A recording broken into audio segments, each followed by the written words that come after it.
Hey!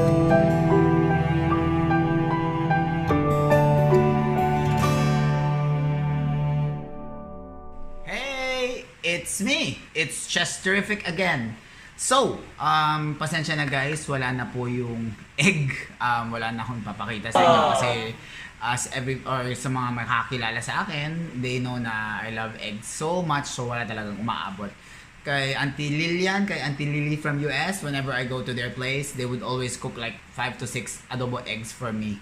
Ako lang nakakaubos. So, pasensya na, wala na talaga mapakita. Pero side note lang, yung taste naman niya, masarap.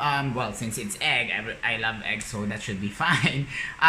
May giniling, tapos smooth yung texture ng egg, tapos savory style siya. Ako, I love it with rice, tapos may ketchup. I normally mash it. Well, I don't know kung gusto niyo yun, pero ako kasi, hot rice, tapos may konting egg na gano'n, may konting giniling, so pag kinain mo, grabe. Mixture ng egg, ng giniling, may konting crunch, masarap.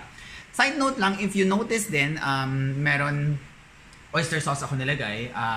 You could add oyster sauce para papalasa din. Then if you notice also may sesame oil. So sesame oil also to adds flavor to the meat dish.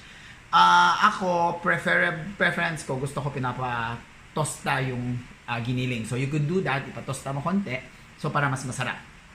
Yung iba kasi ayaw nilang tosta. So ako I like it tosta. So pinapatosta ko yun. Then I add the mixture. Pag nagte-test kayo for doneness, toothpick, tusok nyo sa gitna. So pag medyo wet pa, hindi pa siya pwede. It's probably around 25 to 30 minutes. It should be okay. And what else? Ano pa ba nalimutan? Oh, pag nagsisteam kayo, make sure kumukulo na siya. Patong nyo yung isi-steam nyo, steaming plate or pot, cover.